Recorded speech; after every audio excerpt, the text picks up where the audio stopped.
A Bíblia é muito simples. Ela atinge com muita propriedade as pessoas de origem simples, bem como as pessoas que têm uma formação acadêmica elevada. Todos são atingidos pela mensagem da Bíblia. A Bíblia ela é realmente pródiga, ela faz o seu trabalho maravilhoso. E para começar, eu quero dizer para vocês que no sermão desta manhã eu trago para vocês uma notícia boa e uma notícia ruim. Vamos à notícia boa em primeiro lugar. Se você estiver preparado, Jesus vai voltar. A notícia ruim. Se você não estiver preparado, Jesus vai voltar do mesmo jeito. É difícil dizer amém para isso, né? Mas é uma realidade. É uma realidade. Dois garotos pequenos, estudando provavelmente 7ª série, 8ª série, moravam um pouco afastado da cidade. E assim, à margem da cidade havia uma escola que eles frequentavam diariamente. Então eles caminhavam por uma estradinha um bom tempo até chegar na escola onde eles passavam momentos estudando um curso regular. Mas todo dia quando eles saíam da escola, os dois caminhavam por aquela estradinha. E no meio do caminho, eles viam um grande muro cercando uma empresa, uma firma, uma fábrica. E eles... garotos que desenvolveram uma curiosidade muito forte. O que será que tem do lado de dentro desse muro que todo dia nós passamos, ouvimos barulho, e o que será que acontece ali? Mas sempre que eles passavam, os portões estavam fechados e eles não tinham oportunidade de matar a sua curiosidade. Um dia, passando por ali, um deles, num estado de elevada curiosidade, falou para o coleguinha: olha, eu vou dar um jeito de ver o que tem aí dentro. E descobriu no muro um buraco, onde ele poderia pôr a cabeça e observar o que acontecia por lá de dentro. E foi o que ele fez. Ele pôs a cabeça no buraco, mas ele não percebeu que do lado de dentro, no chão, havia um trilho onde corria um portão. E a hora que ele pôs a cabeça, alguém estava abrindo um determinado portão, e ele está olhando para um lado, e o portão vinha do outro lado, do lado oposto de seus olhos, e ele não percebeu, e aquele portão deu uma pancada na sua cabeça. Ele rapidamente conseguiu tirar a cabeça para fora daquele buraco, um susto e uma dor, e ele ficou meio atordoado. Ele logo encontrou seu amiguinho, para prosseguir caminho até a casa deles, um pouco retirado da cidade, e o amiguinho que estava do lado de fora olhou para ele e falou assim: mas você pôs a cabeça lá, e o que foi que você aprendeu colocando a cabeça lá? E ele respondeu: eu aprendi que na vida a cabeça e o corpo tem sempre que estar do mesmo lado. Que lição importante! E é exatamente sobre isso que nós vamos tratar essa manhã. A cabeça e o corpo têm que estar sempre do mesmo lado. Será isso possível? Será que isso é tão importante a ponto de afetar a nossa fé? Sabe, a Bíblia tem uma abordagem para um problema bem atual, extremamente atual. Um problema que acontece com muita frequência. Um problema que envolve todos nós, cristãos que vivemos nessa era pós-moderna, de tanta informação, de tanta pressão. Esse problema, o nome dele é dualidades. É o problema das dualidades na nossa vida. Ou seja, um comportamento duplo. Um pé dentro, outro pé fora. Saber uma coisa e praticar outra. A Bíblia, ela aborda essa questão desde Gênesis, Apocalipse. Mas parece que nós não observamos a ponto de nos preocupar tanto com esse problema.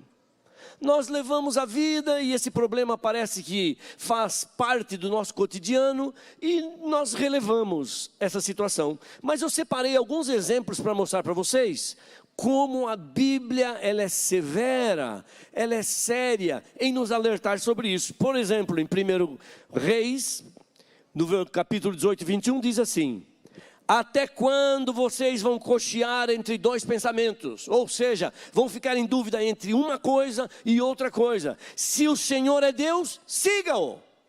E se Baal for Deus, siga Baal, mas decida. Não seja dividido. Escolha um caminho ou outro.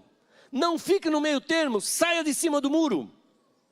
No Salmo 119, versículo 113, está escrito o seguinte: Davi diz: aborreço a duplicidade, mas amo a tua lei. Em Oséias 10:2 diz assim: o seu coração está dividido, por isso serão culpados. Palavras sérias, palavras duras, palavras pesadas, palavras bíblicas.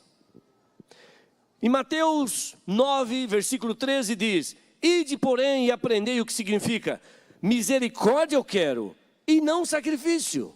Quando você for apresentar uma oferta, quando você vier à igreja, quando você ler a Bíblia, que tenha um pensamento só, que traga junto o seu coração. Eu não quero só que você venha cumprir uma atividade da sua agenda. Eu quero você, eu quero a sua essência. Conversamos sobre isso durante essa semana. Não quero trabalho, não quero culto simplesmente, não quero ofertas sem o seu coração.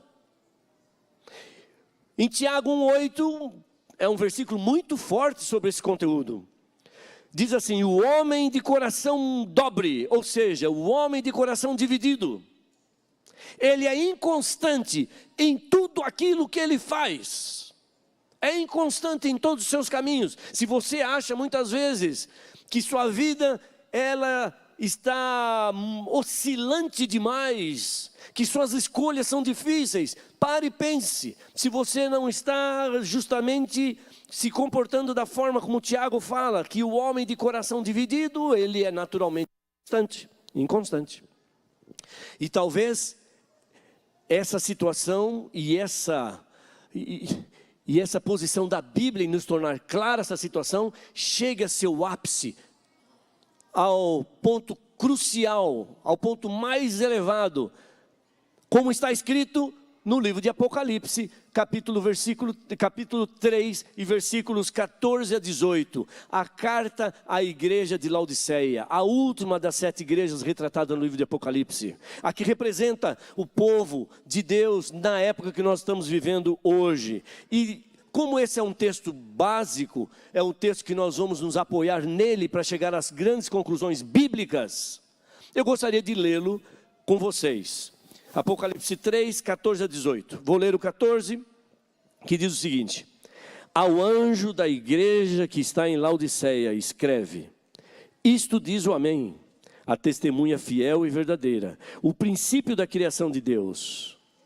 Eu sei as tuas obras, que nem és frio, nem és quente. Olha a dualidade aqui.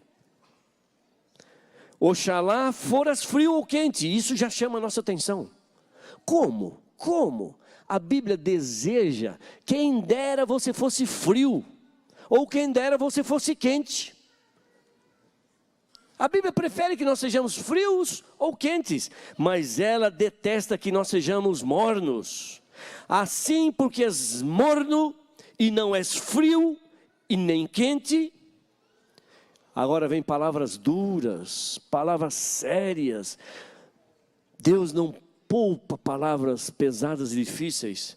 Ele diz: como você não é nem frio e nem é quente, você não é nem o primeiro caso nem o último, você é um caso intermediário, é um caso dúbio, eu vou vomitar você da minha boca. Pesado isso, hein? Você diz: rico sou, estou enriquecido, não tenho falta de nada, a vida está boa, tranquila, sabe? Eu decido as coisas que eu quero, decido ir à igreja um dia, decido não ir, eu faço, a vida está boa, está tranquila, está tranquila.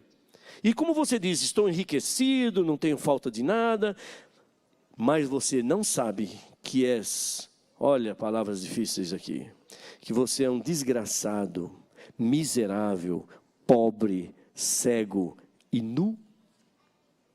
Eu vou aconselhar que você compre de mim ouro provado no fogo, para que te enriqueças, vestidos brancos para que te vistas, e não apareça a vergonha da tua nudez, e que unjas os teus olhos com colírio, para que vejas. Esse é o texto da carta de Laodiceia, que nos interessa nessa manhã. Mas você fica pensando, poxa vida, pastor, então o sermão dessa manhã vai ser deprimente, vai ser Deus nos punindo o tempo todo. Não necessariamente. Vamos acompanhar o raciocínio. Mas Jesus, ele também detestava a postura incoerente, a postura dúbia, a postura de quem fica em cima do muro e não decide.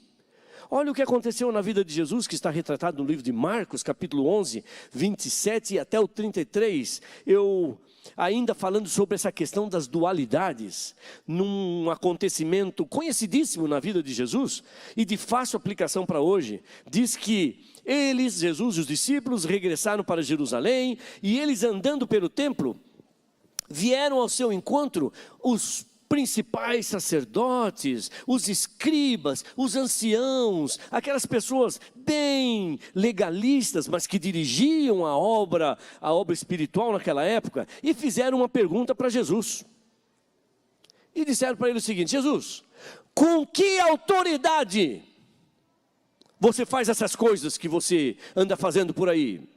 Eles ficavam preocupados com Jesus, que fazia algumas coisas que os deixavam enciumados, inclusive. Com que autoridade você faz essas coisas? Ou quem te deu tal autoridade? E veja qual foi a resposta de Jesus. Bom, eu também vou fazer uma pergunta para vocês. Eu quero que vocês me respondam. E Jesus olhou para eles, que estavam interrogando Jesus, querendo colocar Jesus na parede, num canto. Jesus olha para ele e fala o seguinte: vou fazer uma pergunta para vocês. O batismo de João era uma coisa que aconteceu por ordem de Deus ou dos homens? Imagina os fariseus, os sacerdotes, os líderes, os anciãos, que queriam achar um problema na vida de Jesus para acusá-lo. Recebe agora, como resposta à sua pergunta, uma pergunta de Jesus: batismo de João era dos homens ou era de Deus? Eles levaram um susto. Imagino que se reuniram, todos eles num cantinho aqui, um do lado do outro, falaram assim: o que a gente, se a gente disser que esse batismo é do céu, veio de Deus, Jesus vai olhar para nós e perguntar: então por que vocês não creem? Se é dos céus, vocês não creem. Bom, então vamos dizer que é dos homens. Mas se a gente disser que é dos homens, aí a multidão pode nos apedrejar, nós temos medo da multidão. Então o que nós vamos fazer? E um deles levanta e fala assim: eu tenho uma palavra para representar o nosso pensamento. Se vão até Jesus, olham para Jesus e diz: não sabemos. Olha que lindo. Em cima do muro. Medo. É de Deus, tem que assumir. É dos homens, temos medo. Se nós assumirmos, temos medo. Então sabe o que vamos fazer? Vamos dizer que nós não sabemos. E agora olha só. Então responderam a Jesus: não sabemos. Esse é o versículo 33. Não sabemos. Ou seja, preferimos ficar em cima do muro. E Jesus, por sua vez, lhes disse: nem eu tampouco vos digo com que autoridade faço estas coisas. Em outras palavras, Jesus olhou para eles e falou assim: eu não tenho conversa com gente incoerente. Fiquem aí conversando de vocês, que eu não tenho conversa. Virou as costas e saiu. Essa é a maneira como as pessoas dúbias são tratadas por Jesus. Ele não tem conversa com quem não sabe o que quer, com quem assume uma verdade só de palavra, mas não assume de vida, com quem prega uma coisa e vive outra.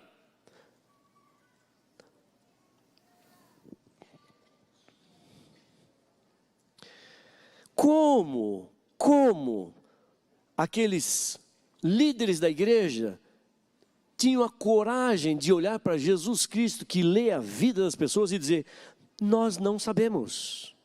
Como eu posso ser cristão sem me posicionar? Temos que saber, temos que assumir. A parte dolorida é esta: não temos diálogo com Cristo se não praticarmos o que sabemos, o que concordamos. Não temos diálogo com Jesus. Esse é um grande risco que nós corremos.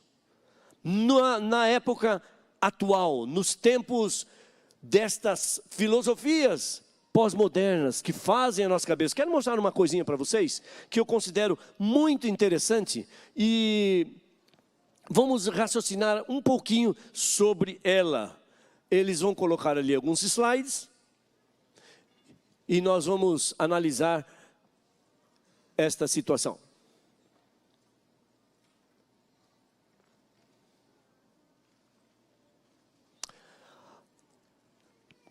A teoria da dissonância cognitiva é um nome um tanto estranho e esquisito para algumas pessoas, mas ela é muito interessante e fácil de entender. Quem escreveu essa teoria foi esse sujeito aqui. Vamos ver aqui. O nome dele é Leon Festinger, teoria da dissonância cognitiva. O que significa essa teoria? Significa, ela tem 3 itens apenas, 3 itens. O primeiro deles é o seguinte: na vida, você só tem 3 posturas a respeito da sua prática e do seu conhecimento. A primeira postura é a seguinte: você pratica aquilo que você crê. Você tem uma crença e você anda de acordo com a sua crença, sem problema. A segunda é o inverso. Você crê na sua prática. A sua prática é uma tradição familiar, mas ou ela está certa ou errada, mas você acredita que você está certo. Você não acha que você está fazendo alguma coisa errada, porque você acredita nela. A primeira, a sua sabedoria, o que você leu, o que converteu as suas ideias a um determinado pensamento, é o que vai dirigir o seu comportamento. Também há coerência. E aí entra a terceira teoria, que é o seguinte: se você não praticar a primeira ou a segunda, dessas 2 alternativas, fatalmente você vai perder o equilíbrio da sua mente. Quando você sabe que este é o caminho correto e você vai para este caminho aqui, fatalmente você vai perder o caminho de sua mente. Aí você diz: mas esse é um pensamento atual dos filósofos. Isso é tirado da Bíblia. De alguma forma esse camarada, ele buscou na Bíblia. O que a Bíblia fala? Vamos dar uma olhadinha ali. Tirei antes da foto dela, mas depois eu te passo isso aí.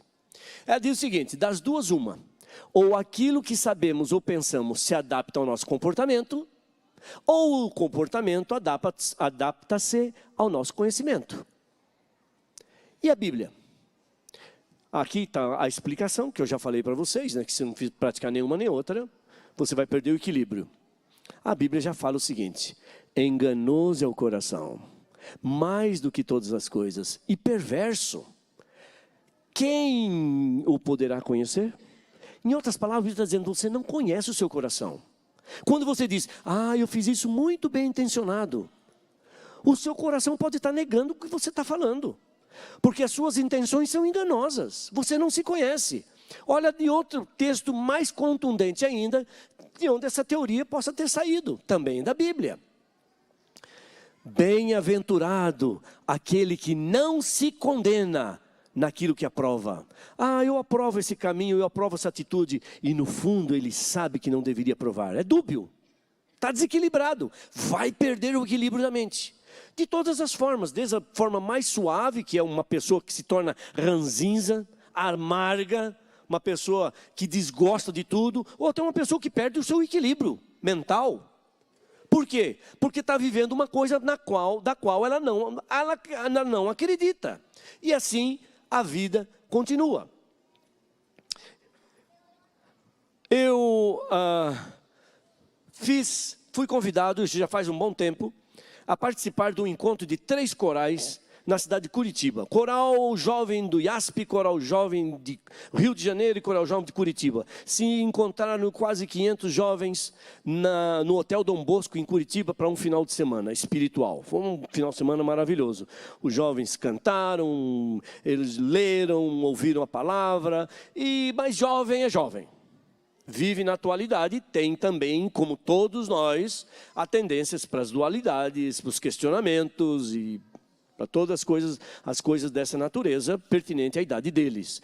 E quando chegou no sábado à noite, os líderes, dos quais eu fazia parte, me lembro de alguns, Maestro Lineu Soares era um, pastor Edson Romero outro, pastor Carnassali, que foi diretor desta instituição aqui, pai da Joyce, era outro. Estávamos todos lá. Nos reunimos, havia mais alguns. E falamos, o que nós vamos fazer no domingo pela manhã com eles? Após o culto, eles vão receber a palavra. Esse é um encontro que vai priorizar questões espirituais, é óbvio. O que nós vamos fazer com eles? Temos uma ideia, surgiu uma ideia. Vamos anotar uns 10 itens, uns 10 temas pertinentes aos questionamentos que são levantados por jovens da idade deles. Fácil se lembrar de alguns deles. Sexo antes do casamento, muito tradicional. Aulas na sexta-feira à noite. Alimentação inadequada. Utilização, comportamento em geral, utilização de vestimenta, cabelo, joia, essas coisas todas surgiram. Só que nós vamos fazer de forma diferente. Nós vamos lançar um tema para eles e vamos deixá-los discutir o tema à exaustão, até acabar a discussão entre eles. Quando terminar a discussão e for passar para o próximo tema, nós os líderes, nós não vamos interrompê-los. Deixe com que eles discutam. Não vamos dar a nossa opinião. Mas na hora de mudar de tema, aí sim, chegaram a esta conclusão. Nós vamos pegar a conclusão e aplicar a Bíblia. Falando, olha, a conclusão que vocês chegaram é essa, mas a Bíblia diz o seguinte. Não é minha opinião. Não é a opinião do pastor Hélio, nem do pastor Edson, nem do Lineu. É a opinião da Bíblia. E passamos para outro tema. E assim foi. Foram umas 2 ou 3 horas nessas discussões. Pasmem, meus queridos, pasmem vocês. E nenhuma vez sequer, nós os líderes tivemos que interferir, dizendo, o assim do Senhor está diferente da conclusão que vocês chegaram. Eles chegaram a todas as conclusões com absoluta consonância e harmonia com a Bíblia. E eu observei aquilo, levei um susto. Daquele dia em diante, tomei uma decisão a respeito dos meus sermões para os jovens. Nunca mais eu vou chegar para os jovens e vou pregar o que é certo e o que é errado. Eles já sabem. O que eu vou pregar daqui para frente? Se nós sabemos o que é certo, quais são as forças desse mundo que fazem com que nós pratiquemos o errado? Outra coisa, eu não prego mais a diferença entre o certo e o errado. Eu seria muito, até certo ponto, eu seria muito superficial em chegar hoje para vocês e dizer, gente, sábado é o verdadeiro dia de guarda. Nós já sabemos. Gente, adultério é condenado pela Bíblia. Nós já sabemos. Hoje a pregação é a diferença entre o certo e o certo. A Bíblia fala, há muitas coisas que não são erradas, mas não me convém. Então nós temos que entender que as dualidades são criadas por um gosto pessoal em achar aquilo que é certo e nós enganamos a nós mesmos. Ir à igreja é certo, devolver o dízimo é certo, mas não pelos motivos errados. Sabe, não é o meu comportamento nem a minha lógica que determinam a minha teologia. Mas a teologia é que deveria determinar as minhas crenças e meu comportamento. A minha lógica não sai de lugar algum, sai de um coração contaminado, pecador, miserável. É a lógica de Deus que tem que ser aplicada ao meu comportamento. Eu fui criado à imagem de Deus, e nós temos a tendência muitas vezes de criar Deus à nossa imagem. Criar Deus à nossa imagem. E vou lhes dizer mais uma coisa. A pior coisa do mundo, a mais deplorável coisa do mundo, é um cristão sem Cristo. Um cristão sem Cristo é perigoso, por um motivo simples, ele é incoerente. Imaginem, Jesus encontrando a incoerência daqueles sacerdotes, fariseus, aqueles líderes, e não conversou com eles. E Jesus vai ter conversa comigo quando eu estou apoiado na minha incoerência e na minha dubiedade? É por isso que muitas vezes eu preciso de Jesus ao meu lado, preciso de uma resposta e ela não vem. Jesus diz, como é que eu posso conversar com você e endossar a sua dualidade, a sua incoerência? E a respeito da incoerência, há algumas afirmações que eu acho extremamente importantes e interessantes. Não existe nada neste mundo que se sustente com incoerência, absolutamente nada. A coerência é necessária para qualquer coisa, para qualquer governo. Pode ser do partido que for, ele precisa de coerência. Você pode ser desleixado, tem problema, o problema é seu, ser desleixado. Mas você não pode ser incoerente, você não vai ser aceito. Você pode ser mentiroso, mas vai acabar acreditando na sua mentira, em busca da coerência. Até o governo de Satanás tem que ter coerência. Tem uma passagem bíblica que endossa isso. Qual é essa passagem? Quando Jesus expulsava os demônios, e eles diziam, ele expulsa demônios por Beelzebu, o principal dos demônios. E Jesus dizia o seguinte: se Satanás expele Satanás, ele está dividido, ou seja, ele é incoerente. Está dividido contra si mesmo. Como subsistirá o seu reino? O reino de Satanás não se aguenta em pé se ele for incoerente. Palavras de Jesus. Ele está afirmando que qualquer subsistência de qualquer entidade, mesmo as satânicas, deve se sustentar na coerência. João 8, Jesus e os fariseus. Os fariseus chegaram para Jesus e disseram o seguinte, esse capítulo é maravilhoso, do diálogo que Jesus teve com os fariseus. Chegaram para ele e disseram assim, olha, nós, Jesus, fique sabendo, nós não nascemos de prostituição. Acusando Jesus, que eles diziam ter um nascimento duvidoso, que Jesus não tinha pai, como pode? Nós não nascemos de prostituição, nós somos filhos de Abraão. Olha só, nós somos filhos de Abraão. Aí Jesus olha para ele e diz assim, se vocês são filhos de Abraão, sejam coerentes, vocês devem fazer as obras de Abraão.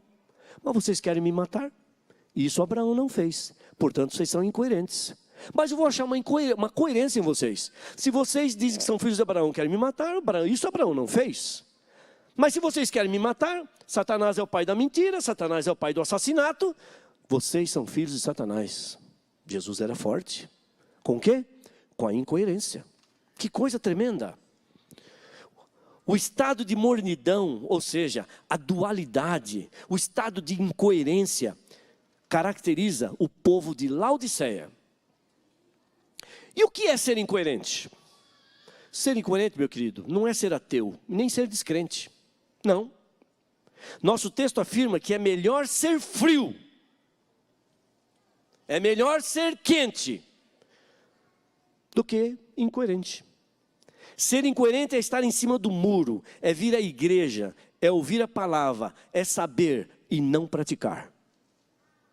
Vou contar uma historinha para vocês, ela é até meio bobinha. Ela não é verdade, ela é uma ficção, mas só para esclarecer o que significa isso. Havia um muro bem grande, talvez vocês já tenham ouvido, mas ela é bem pertinente para este momento. Havia um muro, de um lado estava Satanás e seus anjos, e do outro lado estavam os anjos do bem, na missão de trazer as pessoas para o seu terreno. E aqui o muro, e uma pessoa estava em cima do muro, e os anjos do bem olhavam para essa pessoa e diziam, decida, vem para o nosso lado, nós vamos receber você aqui, toma uma decisão, sai de cima do muro, vem para cá, vem para cá. E uma pessoa que estava observando essa cena, ela disse, interessante, os anjos do bem chamam esse rapaz para ele descer, mas os anjos do mal não falam nada, eles ficam calados. Aí esse rapaz chegou até o Satanás e falou, mas por que vocês não, só os anjos do bem que chamam esse rapaz para o lado deles e vocês não chamam? Satanás olhou e falou o seguinte, o muro é meu. Está em cima do muro, ele já está do meu lado. Forte, simples, mas é forte. Tanto a Bíblia diz, mais bem-aventurados sois se praticardes o que vocês conhecem. E um provérbio chinês, amo os provérbios chineses, aquele que sabe e não pratica, ainda não sabe. Interessante isso, não é não? Lucas 6, versículos 47 a 49, Jesus descreve bem essa situação da coerência e incoerência. E nós, com os nossos olhares, às vezes, não muito fixos em querer descobrir certas verdades, nos satisfazemos com algumas interpretações, ainda que superficiais. Mas vale a pena dar uma olhadinha com calma nisso daí. Eu vou comentar com vocês, mas eu quero deixar essa passagem para que vocês observem isso em casa. Lucas 6, 47 a 49. É interessante. É simples. É sobre a casa construída na rocha e a casa construída na areia. E nós pensamos, a casa construída na rocha é aquele camarada que tem a filosofia cristã, aquele que obedece, aquele camarada que realmente vive essa espiritualidade, é aquele camarada que pesquisa a Bíblia. E quem construiu na areia? Bom, a Bíblia diz que quem construiu na areia vai vir um vento, vai vir o mar, vai vir, vai derrubar essa casa. Essa é a pessoa que não tem consistência. Essa é uma pessoa que não conhece a Cristo, nem quer conhecer. Essa é uma pessoa, como nós chamamos, do mundo. Essa é uma pessoa do mundo. Ela construiu na areia, ela não quer saber das verdades. Não! Não! Tanto quem construiu na areia e quanto quem construiu na rocha, ambos são cristãos. E se vocês me permitirem, eu, de uma forma até um pouco agressiva, mas eu pertenço a essa comunidade, eu diria, somos todos adventistas. Adventista que construiu na areia e adventista que construiu na rocha. Não é gente que não é adventista. Uma prova, pastor, é simples, leia o texto. Diz o seguinte: quem construiu na rocha é aquele que ouve as minhas palavras e as pratica. E quem construiu na areia? Aquele que ouve as minhas palavras, ou seja, está na igreja, tem a Bíblia, mas não pratica. A diferença entre um e o outro está na coerência, e não necessariamente no tipo de crença. É coerência. Toda essa mensagem é para os cristãos, e todos o somos. Mais cedo ou mais tarde a casa cai. Ora, qual é o resumo da mensagem para essa igreja? Ter tudo sem Cristo é não ter coisa alguma. Não ter coisa alguma, mas tendo Cristo é ter tudo. Esse é o resumo. Sem Cristo a igreja não tem nada. Sem Cristo a igreja é dividida, morna, não tem sequer entusiasmo. E a mornidão é o pior dos estados. Sabe por quê? A incoerência causa náuseas no estômago de Deus. Porque quando eu estou cansado de Cristo, eu levo os outros a crer, a pensar que Cristo é cansativo. Nós transmitimos isso. Nós andamos na rua e as pessoas nos leem por inteiro. O que há de errado com a igreja de Laodiceia? A igreja de Laodiceia ainda é uma igreja.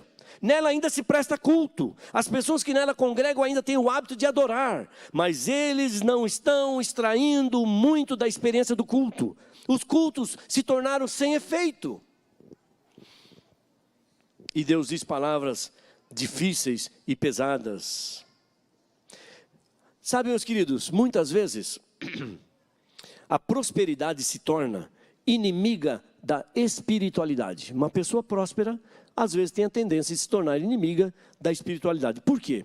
Porque o diabo descobriu há muito tempo que se ele levar de você a sua família, se ele levar a sua saúde, se ele levar o seu trabalho, se ele levar a sua bolsa, se ele levar a sua conta bancária, se ele levar tudo que você tem, existe uma boa chance de você, no fundo do poço, se voltar para Deus. Então, é o trabalho dele manter-nos suficientemente prósperos e ocupados de tal maneira que sejamos parcialmente de Deus. O que significa que somos 100% do inimigo. Parcialmente? O que foi que Deus falou? Buscar em primeiro lugar o reino de Deus e sua justiça. Primeiro lugar. Só então as demais coisas serão acrescentadas. Deus não aceita nada em segundo lugar. E no versículo 17 de Apocalipse, que é nosso tema aqui agora, diz: estou rico e abastado e não preciso de coisa alguma, e nem sabes que tu és infeliz, sim, miserável, pobre, cego e nu. Não é interessante quão diferentemente Deus nos vê? A igreja se vê rica e Deus nos vê carentes, pobres. Deus nos vê necessitados, certo? Precisando de mais amor, precisando de mais relacionamento baseado nas coisas espirituais. Eu costumava dizer o seguinte: nós vivemos num mundo com tanta influência nos afetando, alterando o nosso comportamento, alterando nossa maneira de pensar, e eu resumia mais ou menos a filosofia da atualidade, essa filosofia social que consegue alterar o nosso comportamento, consegue entrar na nossa mente. Eu considerava alguma coisa assim, essa filosofia como uma piscina. A água está pelo joelho, e nós estamos no meio dela. A água da imoralidade, a água do vício, a água do pecado está no nosso joelho. Se você quiser se perder nesse conteúdo filosófico, você toma uma decisão e mergulha nessa água. Hoje, meus queridos, a água está aqui, pelo nariz, e nós estamos na ponta do pé. Se você virar a cabeça, você já está ameaçado, ser sufocado por essa filosofia. Portanto, precisamos de muito mais atenção. Precisamos cada vez nos apegar mais a Deus, para que nós sejamos libertos dessa coisa que vem para nos levar, para nos inundar. Precisamos do poder de Cristo. O pecado nos envolveu de tal forma que parece que deixou de ser pecado. Já pararam para pensar nisso? Pecado não é mais pecado. Pecado é um tipo de comportamento. Não dá para lutarmos contra um inimigo assim, que você não sabe de onde vem e quem é. Não há estratégia nesse mundo capaz de vencer o mal que nós desconhecemos. Isaac Epstein, um dos grandes filósofos brasileiros, ele escreveu um pensamento que é uma maravilha para nós entendermos isso. Ele disse: o peixe é o último animal, é o último a saber da existência da água. A água está tão natural para ele que ele não pensa na água. Ele vive ali. Ele nem sabe que a água existe. Esse é o ambiente dele, o habitat dele. Como acontece isso conosco? Agora, se eu terminasse esse meu sermão aqui, gente, que história, que situação, que pressão. Mas graças a Deus aqui vira a página. Esquece tudo isso de pressão. Lembre-se que Jesus está também em Apocalipse: eu castigo a todos os que amo, eu admoesto a todos os que eu amo. Essa é uma admoestação que ele nos está fazendo, uma correção, um alerta. Mas agora vem a solução. Agora vem aquilo que está ao nosso alcance. Não se desesperem com tudo que vocês ouviram até aqui. Não se desesperem, se preocupem, claro. Se preocupe, mas não é questão de desespero, sabe por quê? Porque no versículo 17, como eu li e eu analisei até aqui, diz o seguinte: estou rico e abastado e não preciso de coisa alguma, e nem sabes que tu és infeliz, miserável, pobre, cego, nu. Mas se eu comparar o verso 27, o verso 17 com o verso 18, gente, que coisa maravilhosa, que bênção. Sabe o que está escrito ali? Veremos que Deus completa o homem. No verso 17 diz que diz que o homem é pobre, mas no verso 18 diz que Cristo tem o ouro. Que bênção! Você é pobre, eu sou pobre, nós somos pobres. A Bíblia diz: você é pobre, cego e nu. Mas no próximo versículo Jesus olha para você e diz: eu tenho ouro. Que maravilha!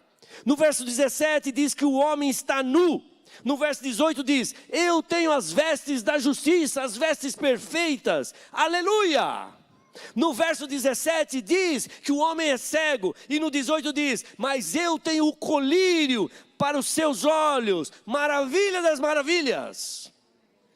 A Bíblia não é um livro para nos deixar desesperados. Nós lemos as afirmações de Deus sérias e severas para o nosso tempo, mas Ele traz, além dessas informações, Ele traz a solução, e a solução é uma bênção. Dá para nós entendermos, para cada problema, para cada necessidade, cada nudez, cada cegueira, cada pobreza, Cristo, e somente Cristo, Ele tem a solução. Como é que nós encontramos a solução? Contato com Ele, segurar na mão dEle, andar nos caminhos dEle, ler a Bíblia e orar. É o que mais necessitamos na época em que estamos vivendo: ler a Bíblia e oração, para que nós cresçamos em poder e tenhamos gás, tenhamos energia, poder para testemunharmos dele E o testemunho é simples, o trabalho não é pesado, basta você viver com Cristo impulsionando você e a sua vida já vai ser uma obra de operar milagres. E olha como é simples, no verso 18 ele diz, aconselho-te que de mim compres ouro. Mas que compra é essa? Como eu vou comprar ouro? Sabe como? Você leva a Jesus o seu pecado, você leva a Jesus a sua miséria, e Ele dá o perdão, Ele te dá o ouro. Olha que troca, olha que compra. Só Jesus, não há outro. Ele é a solução para o nosso mal existencial, para todos os nossos anseios e preocupações. Só Ele é a nossa felicidade, a nossa paz, a nossa tranquilidade. Não acredite que o dinheiro vai trazer felicidade e segurança para você. Não vai. Não acredite que os seus estudos vão lhe trazer sabedoria e respeito. Não vão. O que temos realizado é inadequado. Somente Cristo tem as vestes brancas da justiça. Como conseguir o ouro? As vestes, o colírio. Simples. Através de uma entrega total. Deus só aceita 100%. Ele não quer um coração dividido. Ele não quer incoerência. Buscai primeiro o reino de Deus e a sua justiça, e todas as coisas vos serão acrescentadas. Deus é um Deus de bênçãos totais. Quando Ele promete todas as coisas. E quando eu tenho que colocar a minha vida debaixo das suas ordens, eu vou dar para Ele algumas coisas. Ele promete todas as coisas, e eu lhe entrego algumas. Não está nada coerente. Buscar-me-eis e me achareis, quando me buscardes de todo o coração. Porque a tendência do ser humano é buscar de coração parcial. Coração parcial. Davi, se vocês lerem o que está escrito no livro de Salmos, capítulo 55, versículo 17, vai perceber que ele orava 3 vezes ao dia. Por isso Davi era Davi. Segundo Samuel 5,10 diz, e ia Davi crescendo em poder, porque o Senhor dos exércitos era com ele. Já pensaram? Quero crescer em poder, de que maneira? Quero crescer em sabedoria, o mestre dos mestres tem que estar comigo. Em poder, o Senhor dos exércitos. Em saúde, o médico dos médicos. É assim, é simples. E aí Jesus diz o seguinte, eu repreendo e disciplino a todos quantos amo. Sê, pois, zeloso e arrepende-te. E aí no versículo 20, vem a frase que deu o título do sermão desta manhã. Eis que estou à porta e bato. Se alguém ouvir a minha voz e abrir a porta, entrarei em sua casa e cearei com ele e ele comigo. Já pensaram o que está escrito aí? Jesus chega à porta da sua casa e bate. E ele diz o seguinte, eis que estou à porta e bate. Se alguém ouvir a minha voz e decidir abrir a porta, você é livre. Ele não força, as propagandas forçam. Nós dizemos, a igreja me tira a liberdade. Eu quero ser eu.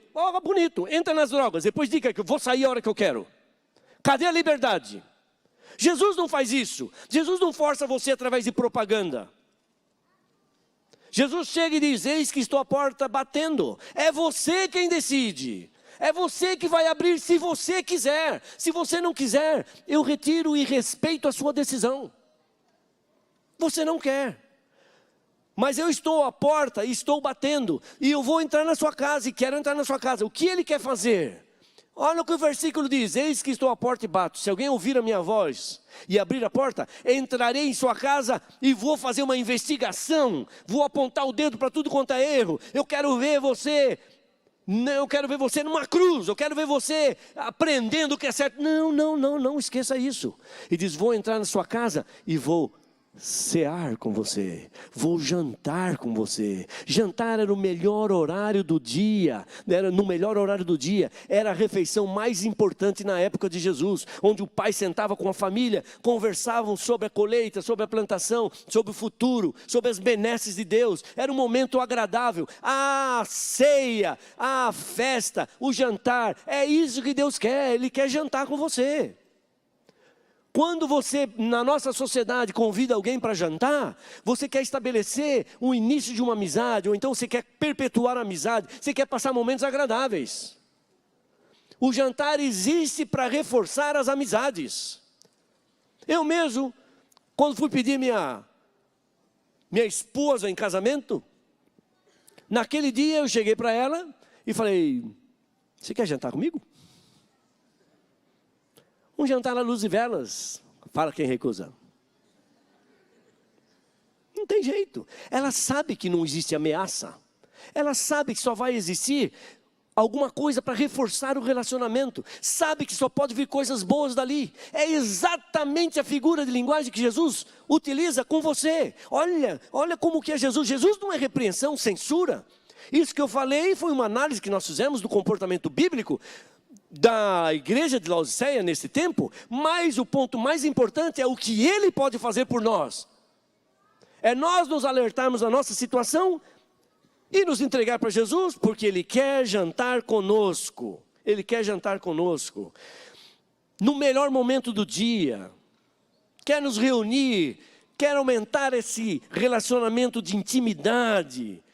Quando nós estamos com todas as nossas guardas baixadas. Ele quer um relacionamento íntimo, participar de nossa vida. Ele quer que nós nos entreguemos a Ele sem reservas. E nesse instante é óbvio, dentro de todas essas afirmações de alerta e da bênção da solução para esses problemas, eu também quero fazer um apelo para vocês. Em nome de Jesus, utilizando o versículo 20 da Bíblia, Ele está na porta do seu coração agora e bate. Já em Hebreus diz, se hoje ouvirdes a sua voz, não endureçais o vosso coração. E já em João 17, versículo 3 diz, a vida eterna é esta, que te conheçam a ti como o único Deus verdadeiro e a Jesus Cristo que enviaste.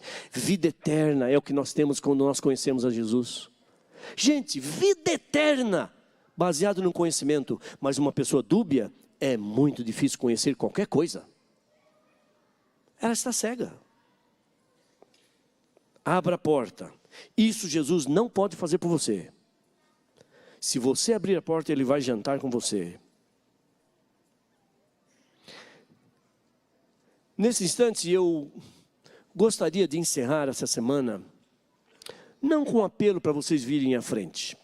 Essa semana foi uma semana de manutenção da nossa crença, de reforço espiritual por nosso contínuo crescimento, de tomada de decisão íntima, para ler mais a Bíblia, para colocar Jesus em primeiro plano, para que Ele possa corresponder com as nossas necessidades, que muitas vezes nós até mesmo desconhecemos. Que Ele possa responder aos nossos pedidos calados, que nós conseguimos sequer enumerá-los. Mas isso necessita de uma decisão. Então eu pedi que uma das músicas que nós cantamos como congregação fosse repetida pelo Felipe. E ele vai cantar essa música que nós já conhecemos tão bem, que é um apelo. E é um apelo totalmente bíblico, é a repetição daquilo que nós encontramos em Apocalipse 3, versículo 20. E ao vocês ouvirem, se vocês se sentirem tocados, sentirem que Deus merece que nós abramos a porta pela sua insistência, pelo seu amor. Se vocês acharem que Ele merece que nós entreguemos para Ele uma vida unívoca, uma vida de uma postura só, porque nós aceitamos 100% estar do lado dEle e nós abandonamos a dualidade, abandonamos a incoerência.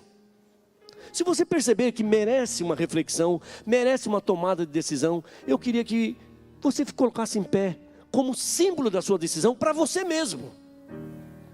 Você vai dizer para você mesmo, estou tomando uma decisão, estou assumindo uma resposta positiva ao apelo de Jesus. E você vai levar isso para o resto da sua vida. Decisão para ler a Bíblia, priorizar Jesus na vida, para orar mais, para ter uma vida coerente, para que Ele possa vir e atender as nossas necessidades, a começar por todas as espirituais. Mas Ele diz que em tudo vou estar com você e vou responder a você. Em tudo, todas as coisas serão acrescentadas. Tome uma decisão de estar ao lado dEle.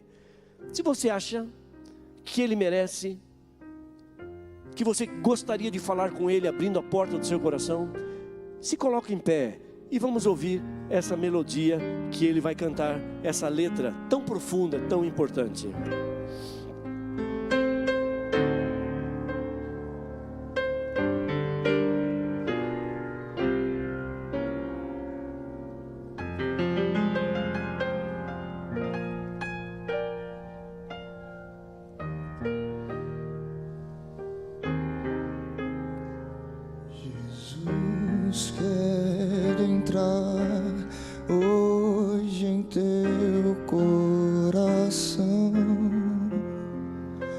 Por que não abres então? Não deixes que nada lhe ocupe o lugar. Oh, que respostas vais dar?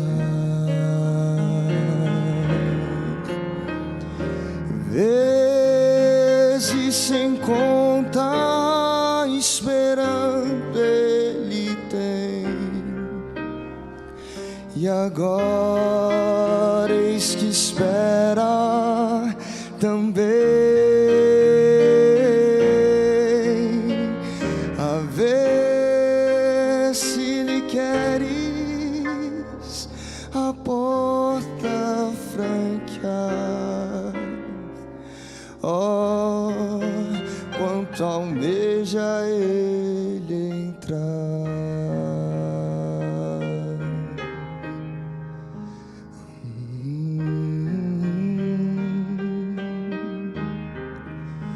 Se um passo tu deres para o teu Salvador,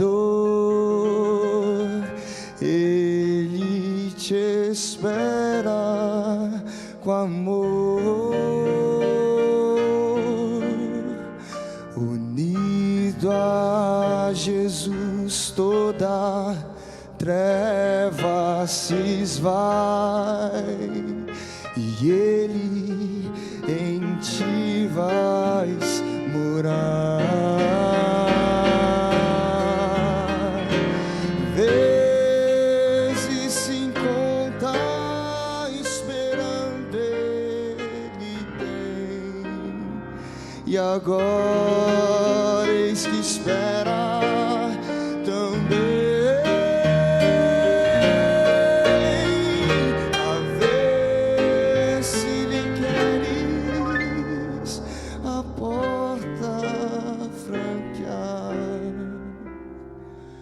Oh, quanto almeja Ele entrar.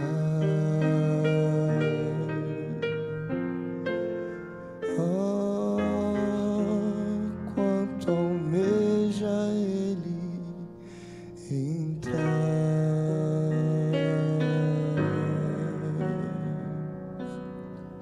Com essa reflexão individual, com essa vontade de se aproximar de Jesus nesses dias tão decisivos, nesses momentos em que o mundo parece dizer que não há mais solução, nós não tomamos a escolha melhor do que permitir que Deus participe de nossa vida e que Ele nos leve para os caminhos que Ele tem preparado. Parabéns para vocês. Que vocês priorizem Jesus, a leitura, a oração. E eu vou encerrar esta semana com a bênção que está em Hebreus, que eu acredito que ela pode realmente nos inspirar e nos motivar. Portanto, curvemos a fronte. Ora, o Deus da paz, que tornou a trazer dentre os mortos a Jesus, nosso Senhor, o grande pastor das ovelhas, pelo sangue da eterna aliança, vos aperfeiçoe em todo o bem, para cumprirdes a sua vontade, operando em vós o que é agradável diante dele, por Jesus Cristo, a quem seja glória para todo sempre. Amém.